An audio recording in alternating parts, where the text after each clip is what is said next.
Alafia, peace, everyone. Welcome to Astrorisamoon Forecaster.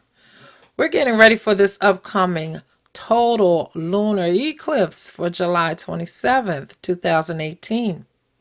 It's going to be at 4:20 p.m. Eastern Daylight Time. It is the Aquarius full moon, 4 degrees in house 2, a house of our personal values, the things that we desire.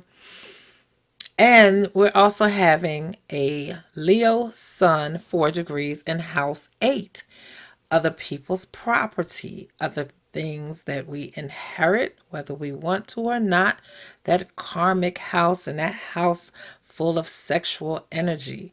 So let's get ready to talk about this full moon coming up. We've got some transits that I'm actually going to share with you. And one of the things that is coming up right before the full moon is Mercury going retrograde in Leo on July 26th. Now, exactly 1 month prior to that, on June 26th, the planet Mars went retrograde.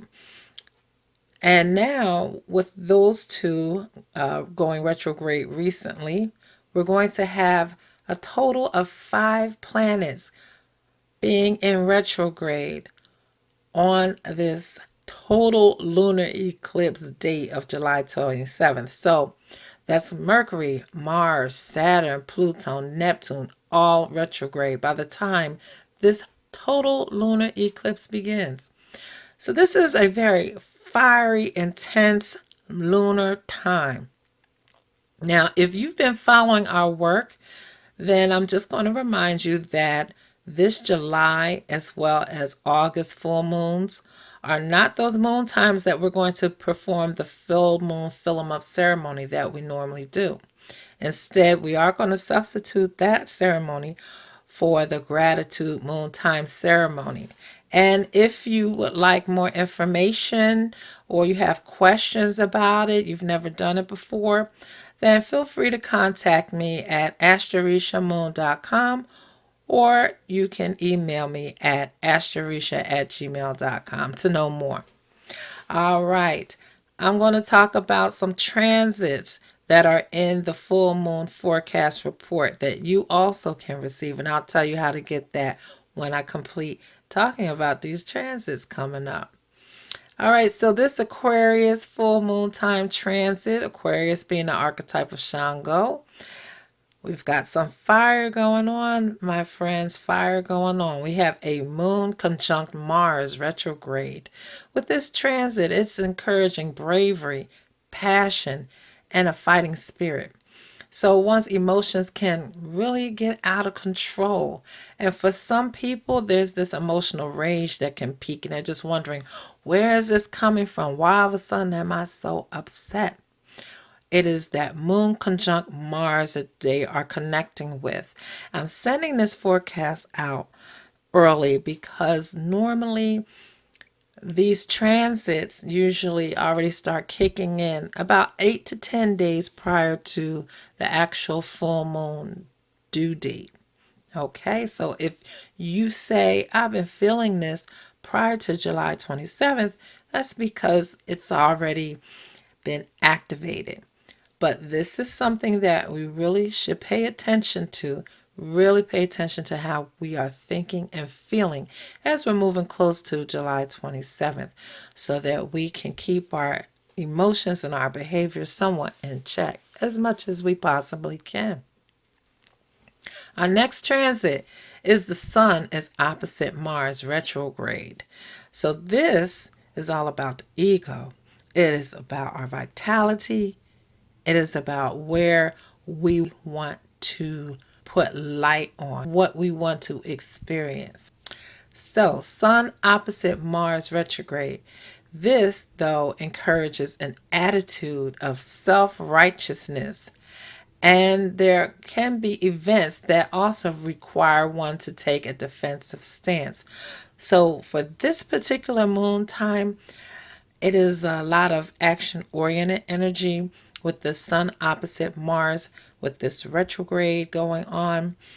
And also, this is one that can be a bit dangerous. So, either you're feeling very empowered, some people might feel a bit cocky, and some people may feel like they want to get in people's faces. All that kind of energy is following this sun opposite Mars, because it is very much about our ego, and one's ego can get bruised very easily with this sun opposite Mars, especially with this retrograde. So once again, we want to really pay attention to how we are expressing ourselves and pay attention to how we feel. The next transit, we have Moon square Uranus. So now we're getting into Shango's planet again. Now with this Moon square Uranus, we find an erratic, impulsive thoughts and behaviors. You're not going to find much patience with this transit, but you will find this very strong, unpredictable energy as far as how one is thinking and how one is behaving. Now, because of this transit, this is not a good time to commit to a new relationship due to the rapid irrational changes occurring in the person's environment and or their attitude.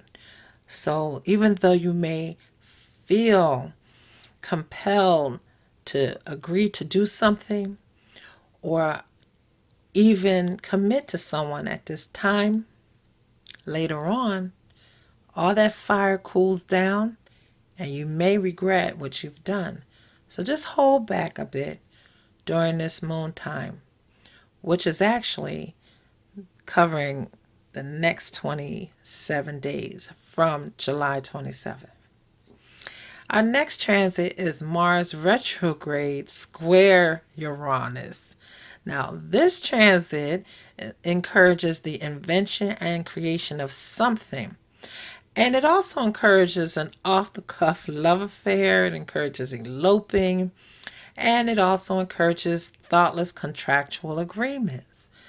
So, not only with Moon square Uranus, but Mars square Uranus, we're still being drawn and pulled through passion to connect with someone. However, this is not the best moon time to do this.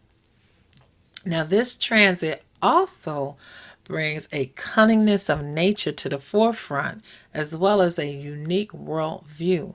So some people's vision of their environment and their understanding of their environment or the world begins to change, though, with this Mars square Uranus. It can change for the better. It can change for the worse. With this moon time, there's no median. It's either intense or you're working to cool something down. It's either enlightenment or there's a dark cloud. So it's one or the other with this moon time. Now with Mars square Uranus on the deep mysterious side of this transit, there's all types of dishonorable acts, even theft and corruption can occur. So you want to be real careful if you're one of those that connects with this Mars square Uranus. Our next transit is Mercury retrograde in Leo. Now this represents one who has the ability to be a fiery communicator, to speak their mind and not hold back. With Mercury retrograde in Leo, one can become irritable and stressed out and may have a hard time escaping situations that bring out misunderstandings or disharmony. However, on the flip side of this Mercury retrograde in Leo, one can also experience a lucky streak of events. So it's again either high or low. And our last transit we're going to talk about today is Venus trine Pluto. So now we're bringing in that feminine energy, that Oshun and Oya energy during this very fiery moon time. And with this transit, one can experience a deep erotic passion, obsession, lust, and a desire. All those emotions and passions are intensified under this transit. Now, whatever one is interested in, which brings them joy during this moon time with this transit, they'll find themselves giving their all to it with great satisfaction. So this transit, depending on how one wants to work with it, can give you the fire internal drive to experience something joyful, and or it can just be passion, straight passion. Intellectual passion, sexual passion, whatever it is that brings that person joy is intensified. All right. Now, if you'd like to receive the entire full moon forecast, which also includes the reading, visit my page at Astrorisamoon.com and select the July full moon forecast. That's only $8. And with that, you will be continuing to support our work. I want to thank everyone out there that has been supporting this work, who has been giving feedback and giving insight. We really appreciate it. Okay, everyone, let's meet up again under the next full moon in August. And remember to know your truest self, follow the moon. You all take care.